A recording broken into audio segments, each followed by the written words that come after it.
All right, we're back here working on this Cub Cadet. I'm going to weld some strips of metal on these handles. Hopefully take all this play out of these things. So this is what I got.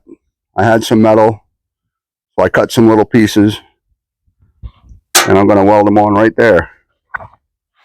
Once I get that on, I'll show you what it looks like. Turn on my Harbor Freight MiG 170 here.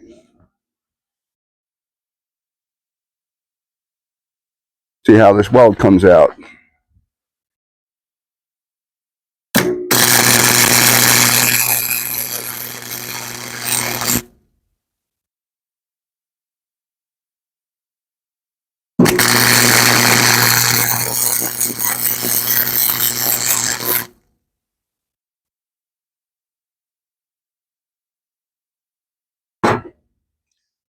It's a little hot.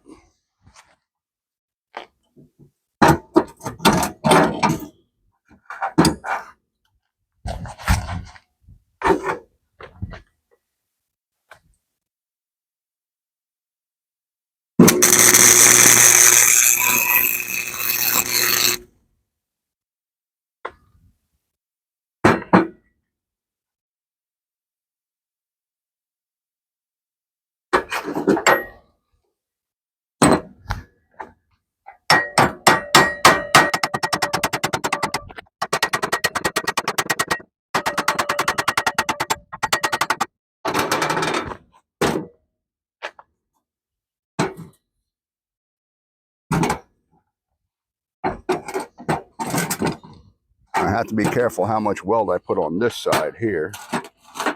There's a bushing that rides against this, so there's not a whole lot of space for any weld.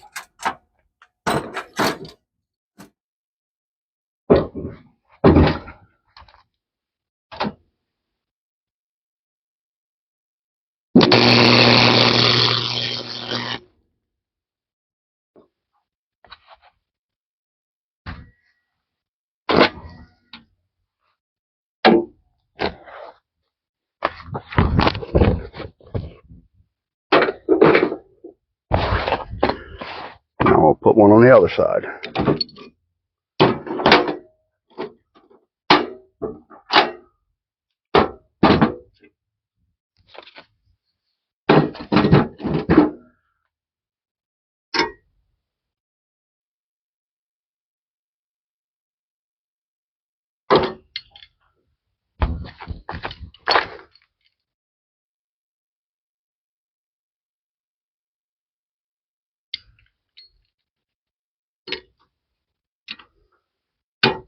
Doesn't have to be exact yet. I'm going to drill the holes after the parts are on, after I have them welded on there.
Now I do have to weld a little bit, yeah, right there.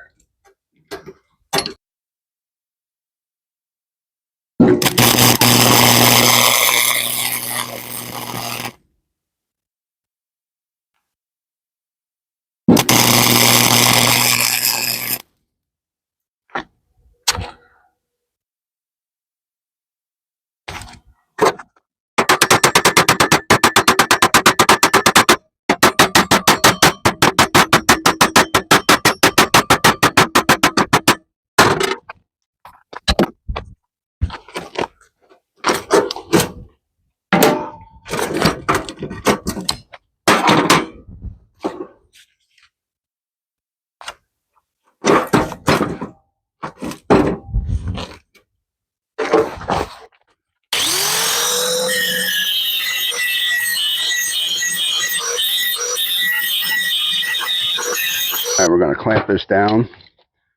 This is about the best workbench I have for doing this. As long as it holds it, that's all that matters. All right, now let's put some lines on here so I know where to drill.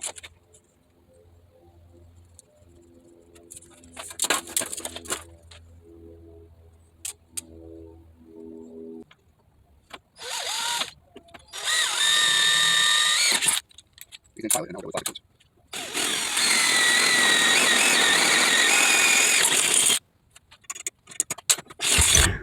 All right, we're starting to get some rain here now.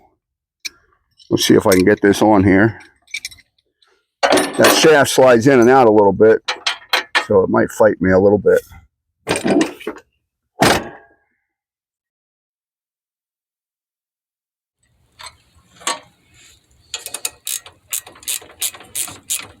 Now you may have noticed the switch here is unplugged. They have it bypassed right here. The power for the clutch goes through that switch, one on this side, one on the other side. And I know that because I had to work on one for somebody at work. One of his went bad, so when he would turn to the other side, that one would cut off the power to the clutch, and he couldn't figure out why. Well, one of them has to be closed all the time in order for the blade to stay on. So this one was faulty, wasn't closing the circuit. So when he turned the other way, then that one was cutting off the blade. So when I bought these switches for him, they were only like $20 a piece. So we'll see what we end up with. Maybe they're good. Maybe only one of them's bad and they just disconnected them all.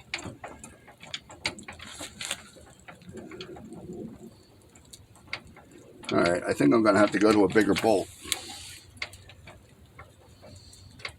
Because now there's no play in this arm here, but the bolt's still moving inside the shaft. So we're going to have to drill this out, drill that out, go to a bigger hole, bigger bolt. But that's not going to be today. That'll be another video when it's not raining. So I'm going to put all my tools away and call it quits for today. All right, so I got one side partially back together here.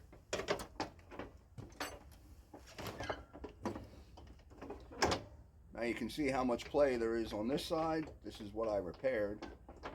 This is what it was on the other side. So I'm going to turn this around and do the second side.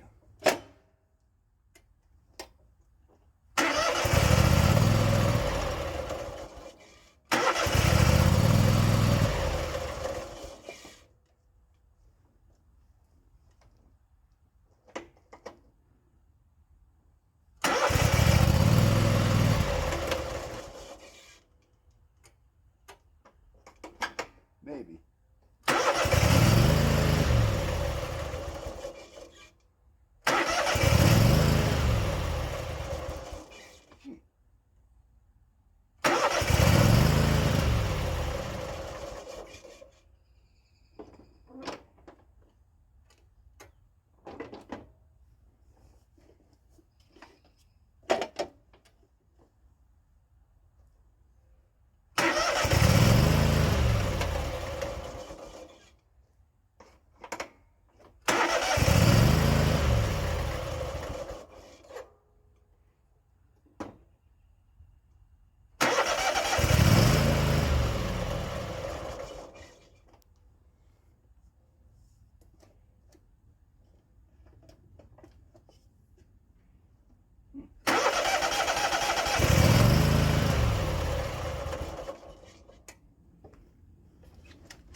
Which was partially off,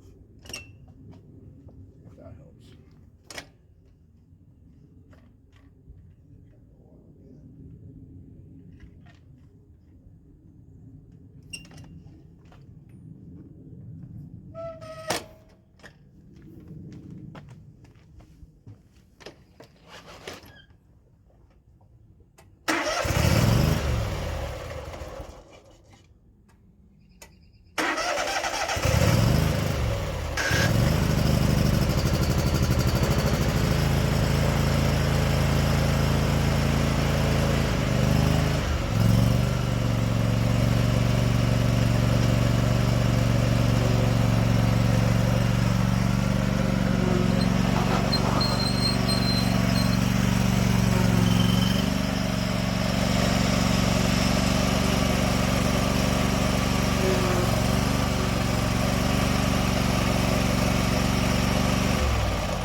And again, that hole's worn out.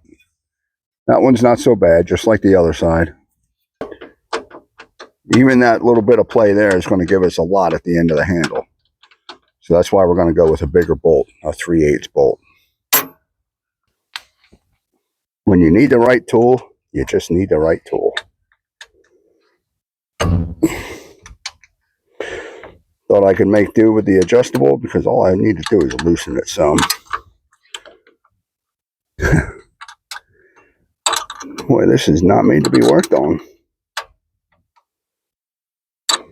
There we go. Well, still not out of the way enough. I'm going to have to just take it all the way off.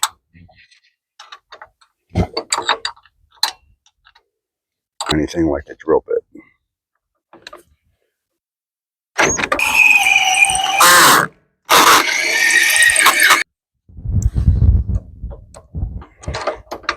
It's only a little bit left. Maybe I can get this tap to go through there.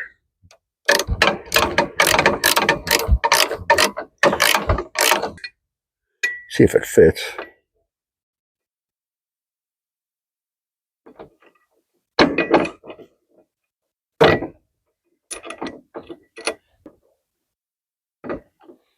All right, that will go through there. So now we'll put a little bit of paint on that. Like I said before, so it don't rust so fast. Good old-fashioned Rust-Oleum. This just happens to be semi-gloss black. Works real good for painting the frame on the ATV. These chip brushes from Harbor Freight are just always nice to have around for this sort of thing. Because this doesn't have to look pretty. It just has to stick. And this way you're not wasting a good paintbrush. Yes, for this I put gloves on. That way, maybe I don't get paint on my fingers. Because I'm going to be touching it sooner or later here.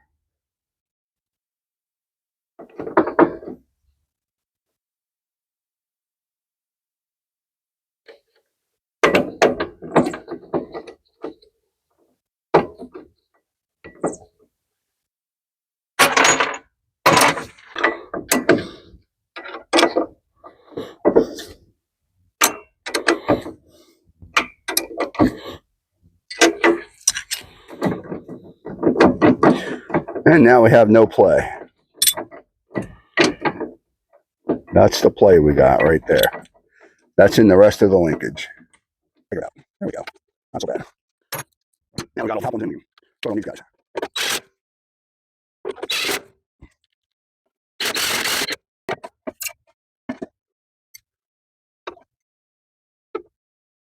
There we go.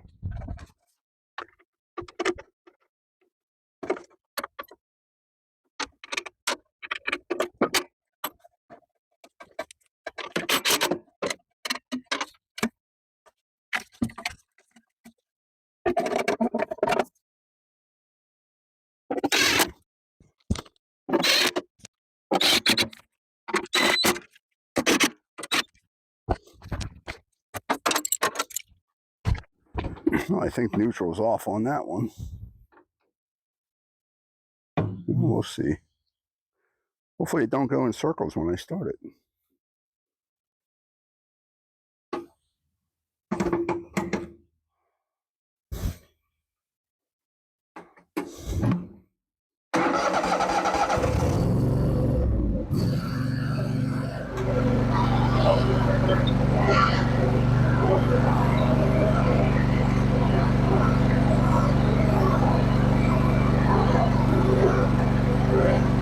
So here you can see there's a lot less play than what there was. Just that little bit, it starts to move. Same with over here. Now the handles aren't lined up perfect. That's because over the years they probably got adjusted for that play.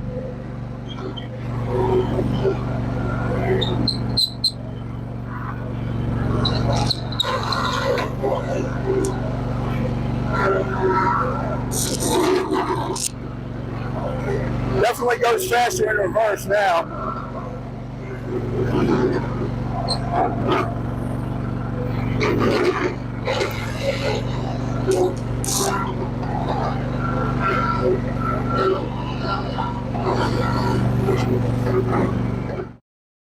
So here we can see on the test drive after repairing the handles, it seems to be working pretty well.